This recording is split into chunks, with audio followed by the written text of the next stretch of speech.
Hello and welcome back to Nerdy and Flirty. My name is Cass and welcome to episode 7.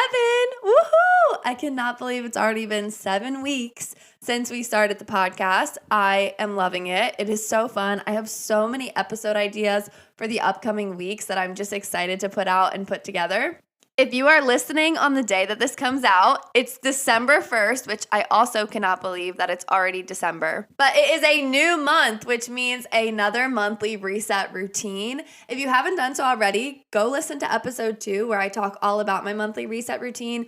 I do the same routine every single month. So even though that episode is set up for November, I do the same thing every single month for the past 3 years probably. So definitely go listen to that, write the prompts down, fill it out, and get ready for the December month because it is the last month of the year, which is crazy actually. It is the last month of 2023. We have 31 more days of 2023. It's the last month of the year, which means it's the time to tie up your loose ends, start planning for the new year, prep for the holiday season. Like, we have a lot of exciting things coming up, but this is the time to start working on it. Do not procrastinate this to January 1st. Start now, get a head start, and get ready for the new year. It's also the start of winter. And I was reading about winter, and winter is known as the season of death. And I know that sounds gruesome, but I want to read a little bit about it. It's the season of death. There's no nice way to say that. But we know that winter, especially nature in the wintertime, reminds us that death is cyclical, which means it happens in cycles. And we need winter because that's the time to wipe the slate clean. Winter is necessary so that everything can renew again in the spring. This is the time to cleanse, get rid of your bad habits, your negative traits, your negative thinking. Let this be a time to get a fresh slate so that you can be renewed again in the spring. Also remind yourself that everything is seasonal.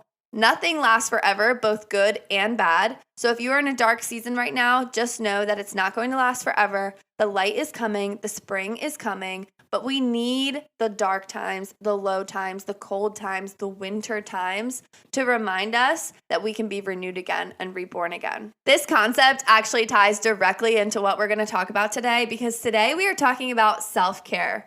And we are not talking about the kind of self-care that's bubble baths and rainbows. No, we are talking about 9 steps that will actually get you out of a funk, and it's tough love. This is a tough love episode. Self-care is not always indulging in the things that make you feel good in the moment. Self-care is also doing things that take care of yourself in the long run. For example, eating healthy versus eating ice cream. Obviously, ice cream makes you feel so good in the moment, and trust me, I love ice cream. But long term, that's not going to set you up to feel good all the time. Sometimes when we are in deep, deep funks, we have to do things that take care of us in the long run rather than all the indulgent things that we do right in that moment that let us feel good. I see this trend where people talk about like they're rotting on the couch or just rotting.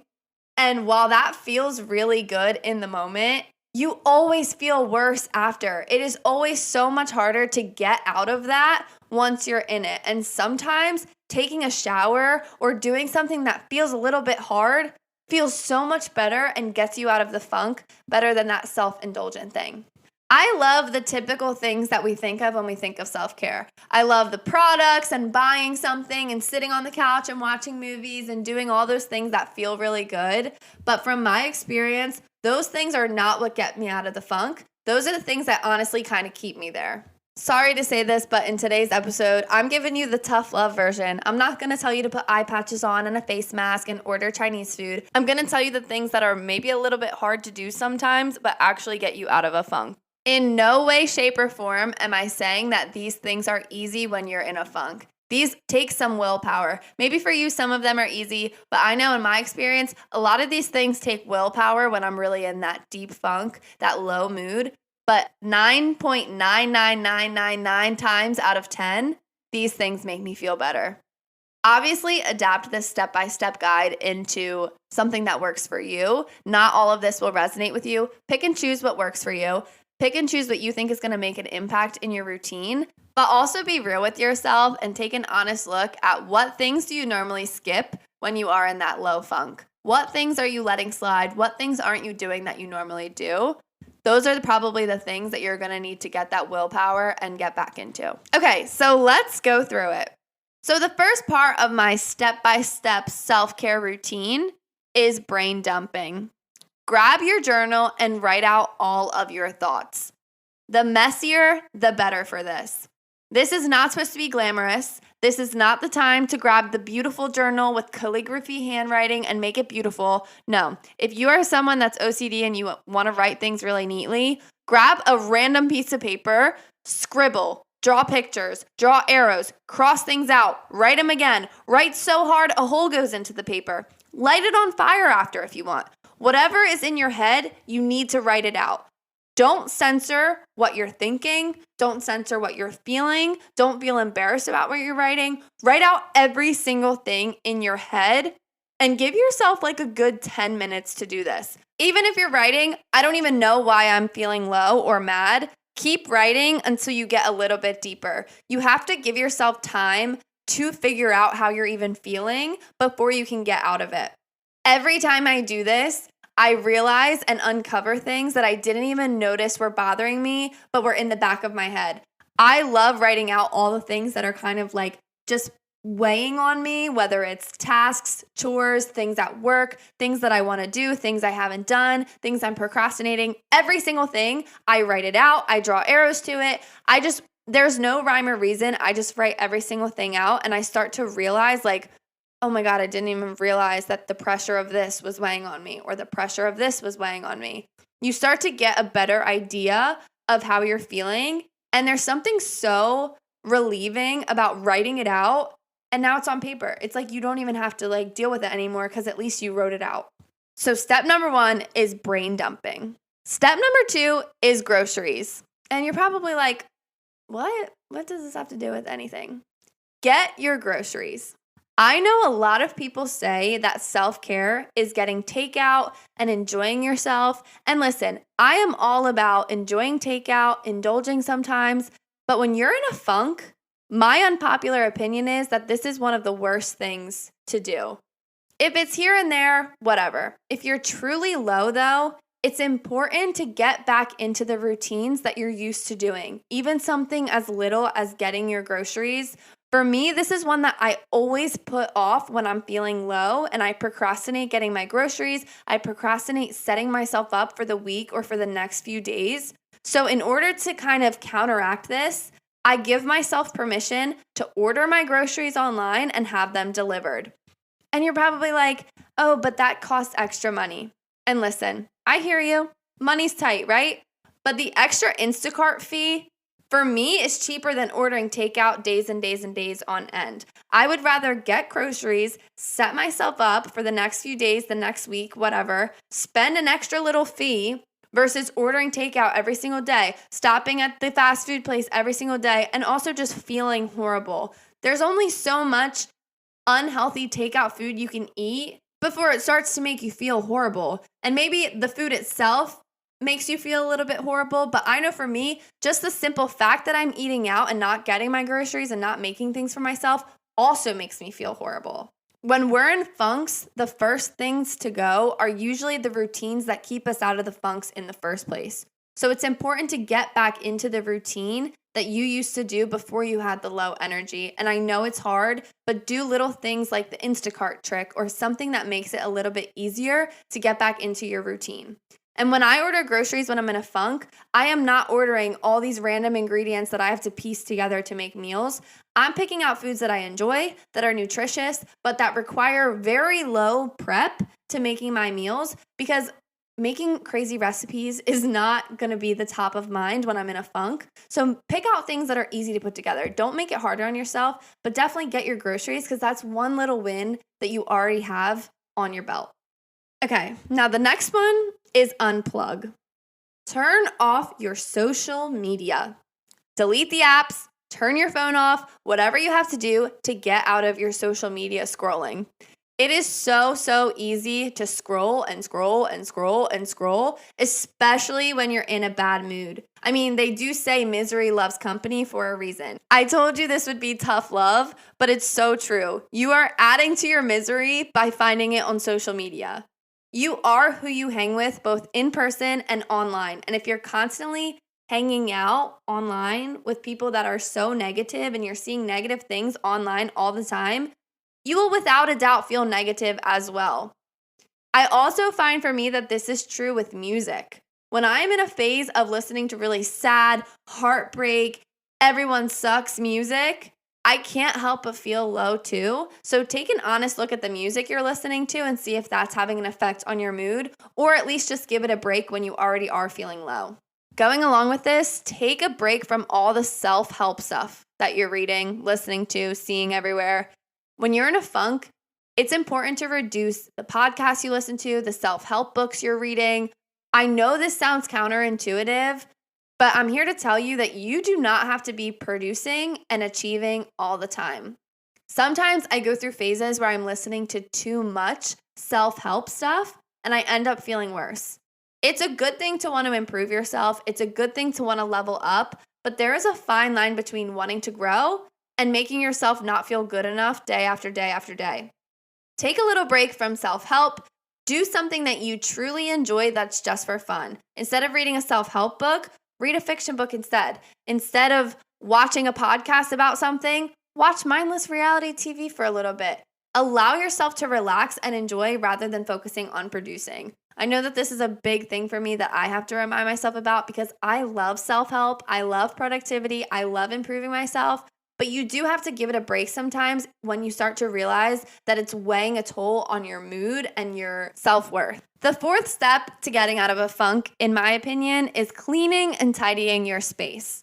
My space deeply affects my mood. If my mood is chaotic, you better believe my space probably is too, and vice versa.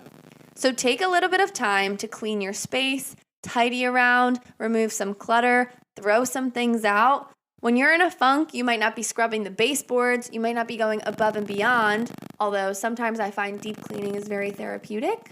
But if that's not you, wash your dishes, make your bed, take the trash out, do a little thing that's gonna make you feel better later. In the moment, you're not gonna wanna do it. It is so much easier to sit on the couch and watch TV all the time. But you will feel so much better when it's done. And when I'm saying all of this, by the way, I'm kind of speaking to myself because sometimes I have to remind myself that I'm going to feel better when it's done as well. Number 5, move. Wah, wah, wah, wah, wah. Everyone says it. Everyone hates to hear it. I know I hate hearing it. Movement is usually one of the last things that I want to do, but it always makes me feel better when I work up the willpower to do it. If you're in a funk right now, get up. Get up right now, yes, right now, and do 8 jumping jacks. 8, just do 8. Instant boost in mood. I was feeling so tired today and I was just feeling kind of low energy. And when I was teaching dance today, we were doing our warm up and I was like, you know what? They'll probably like this too. I had us all do jumping jacks for 1 8 count, which is just 8 jumping jacks. And immediately I felt so much better. Look, I'm even getting like louder and talking faster because I'm feeling that excitement again because it instantly boosted my mood. I went from feeling so tired and drained to just like a little bit more awake and feeling good about myself because I did it. Just do something. I am not telling you to run a marathon. I'm not telling you to go get into a crazy gym routine right now. When you're in a funk, that's usually the last thing you want to hear. But just do something. Whatever it is, just do it. Even for 5 minutes, 8 jumping jacks, whatever it is, do something and you will feel a little bit better. Going along with this, number 6 is getting outside. I like this one a lot. My little trick for this is going out and getting the mail. I don't know why, but even on the coldest days, being outside for that little 2 minutes to get the mail, to walk down the driveway, get it, and walk back, wakes me up and hits me with a little boosted mood that I didn't have before. I don't care what you do outside, but do try to get some sunlight. You can sit, stand, walk, whatever you want to do. If you want to do your 8 jumping jacks outside and habit stack them, whatever you want to do, there is power in getting outside. Bonus points if you can spend time in nature, whether it's like a park, somewhere that's more centered around nature. I know in the winter it's a little bit harder. So even if it's just putting your hat on, standing outside in the cold for a little bit, and then coming inside, it's going to make you feel a little bit better. We need nature. We need outside. We need sunlight. We need all of those things. Even opening up the windows makes me feel a little bit better, but get connected to the outside. Number 7 is shower. And this is one people talk about when they talk about self-care.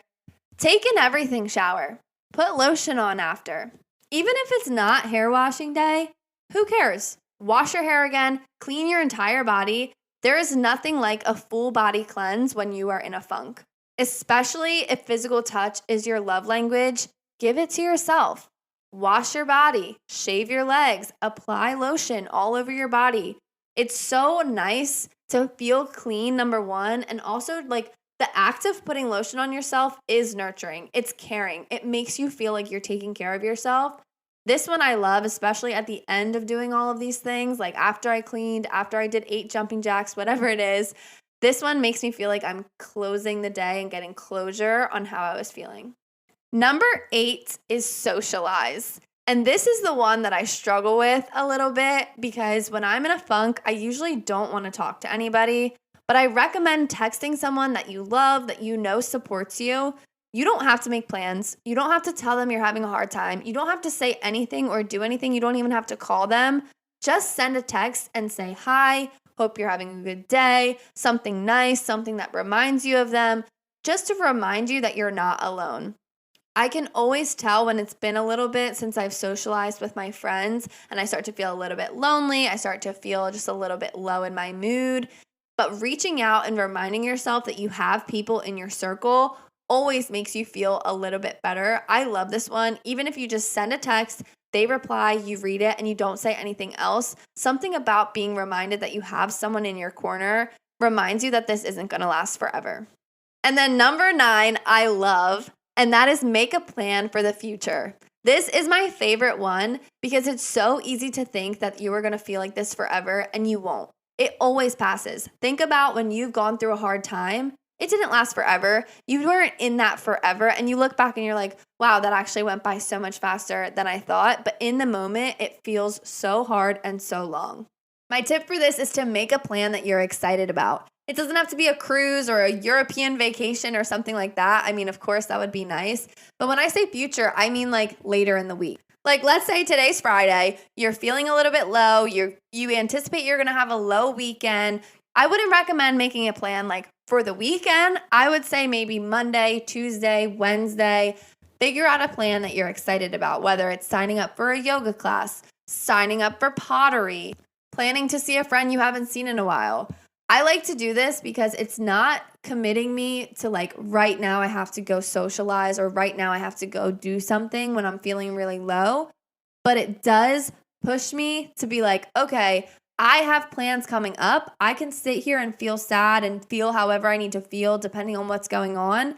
But in a couple days, I have something exciting, and by then, I'm going to make sure that I feel better. By then, I'm going to do what I need to do right now so that by then I feel better. By then, I want to go to pottery. By then, I want to go to yoga. By then, I want to socialize. I love this one because it gets me a little bit excited and it gets me like already thinking into the future, because even if I'm feeling low right now, in the future, I'm not going to feel low. And that's a choice that I make. It's a choice that I'm making in this moment while I make this plan of like, okay, I feel low right now, but in the future, I'm not going to feel low, because you don't have to feel low. Of course, things happen, situations happen, and I'm not discounting feeling low and feeling sad and having things go on that are out of your control that make you feel sad, but you do have some control in whatever's going on. And this actually makes me want to share a little bonus thing. It's an exercise that I've done that helps remind me what I have control over and what I don't have control over, especially in my darkest moments. I'm not exactly sure where I saw this, but I think I saw it in a wellness coaching book, and I love it, and it's stuck in my head since I've done it. So what you do is you take a piece of paper and you make 3 circles all around each other. So there's one little circle, a medium-sized circle around that, and then a bigger circle around both of those, all like kind of like a bullseye or a target. In the smallest circle in the center, you're going to write the things you have the most control over. So things that you have the most control over, examples would be like how often you move your body, what you're eating, maybe some of your attitudes, your beliefs, your values, things that you have the most control over. In the circle around that, it's something you have some control over. So maybe that's how often you see and talk to your friends, your health, how well you sleep, things like that. And then the outside circle is things you have absolutely no control over. Things like how other people perceive you, things that have happened in the past, things happening in the world around you. If you're feeling like you have absolutely no control over your life or things that are happening to you and around you, this exercise is so good to help kind of categorize what you can control, because the truth is that outside circle, you really can't do much about besides start changing the things inside of that, like your attitude about it, your reaction to it, how often you're even looking at, let's say, like the world news or things that are happening around you. In my experience, it's given me more autonomy and like independence in what I can do and what I can't do, and how I can change my attitudes and efforts to change the things around me. So that just about finishes up the episode all about self-care and the tough love you need to hear about getting out of a funk, getting back into your routines, feeling better about yourself. Definitely let me know what you do to get out of your funks. I need to hear all the tough love sometimes. So let me know on Instagram at Nerdy and Flirty Pod. Make sure to follow the podcast, give it a 5-star review. It really helps me out. And I hope you have a great day, great weekend, and I will talk to you next week. Bye.